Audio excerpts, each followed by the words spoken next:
One of the great things about the kids getting older is that we get to now leave them at home for extended periods of time without worrying about them being home alone. But that has its downsides. And the other day, we had this experience where the adults were gone, and I get a phone call from my daughter, and she's like, help. And so apparently she and her brother were having a big conflict, and she needed help resolving it. But I wasn't there physically to work this thing out. So all I could do was, and I felt really limited in many ways. I was on the other line, and I'm like, let me talk to your brother, and I'll put your sister back on the phone, and I'm trying to reason with them for why they should behave a certain way and how they can work this thing out. What I found so difficult is that physically being removed from the situation changes the dynamics entirely. I couldn't actually interject my body into the situation. I had to depend on them taking what I'm saying and the reasoning that I'm offering and to make sense of it and actually make the right decision. I did resort to some threats, of course, but my point is that it's hard when you're not there physically, and this is the reality with Paul and many of his letters, because what we know is that Paul wrote many of the letters in the New Testament when he was under house arrest, and we kind of get this sense in his words where he's appealing to the church to behave a certain way. And in Ephesians, Ephesians chapter 4, which is actually the assigned reading for today in the daily lectionary, Paul says this. So just listen to these words from a lens of someone who isn't there physically and is appealing. He says, as the prisoner of the Lord, I urge you to live a life worthy of the calling you have received. Be completely humble and gentle. Be patient, bearing with one another in love.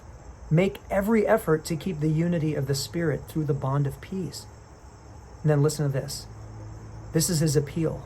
There is one body and one Spirit. Just as you were called to one hope when you were called, there's one Lord, one faith, one baptism, one God, and Father of all, who is over all and through all and in all. When I listen to this appeal, what he's basically saying is, look, guys, there's just one God. And all of these differences of who's right, who's wrong, who's in, who's out, at the end of the day, it boils down to one thing. There's one God, one Spirit, one baptism. And this is his appeal. We don't know how the church responded to this, but what we do know is that this is a message that is important for all of us here today. I think often of God being in a similar situation, that God isn't physically here with us to say, okay, you go to this corner, you to this corner, and just separate for a second. And now I want you guys to come to the table and talk. Like we're not hearing that audible voice. We're not seeing the physical intervention. What we have is the appeal to reason and to really see things as Christ sees them. And we have scripture to help us with this. And I think that this is super important when we think of our culture and where we are as a church and the divisions in the church, where we are as a culture and the divisions in the culture.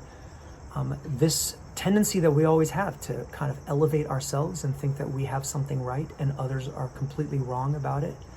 And just the complexity of being able to navigate how to be in communion or in fellowship with others who believe something very different than what we do. Now, I as I said before, it's really important for us to realize that there's the voice of the prophetic is essential when we feel like there's a transgression against the heart of what is most important, especially what we see in Scripture, against the poor and the oppressed. We have to advocate, but the message is always the same. It's always a striving toward. It is never a permission to excommunicate and to demonize. It's never that, according to the gospel. So these are the appeals we get from Scripture. And again, it would be easier, I think, if we were to just say, Jesus, could you just come in here and just, cause we can hear you with our ears and see your body and just, you tell us exactly what we need to do, how we need to think. But I think that it's, what we get is something like this. It's, I appeal to you to remember that love is the way. I appeal to you to remember the poor and the oppressed and the marginalized. I appeal to you to remember that at the end of the day, there is one God and that we are all children of God. What will you do with that? God bless you, St. John's. I look forward to seeing you on Sunday.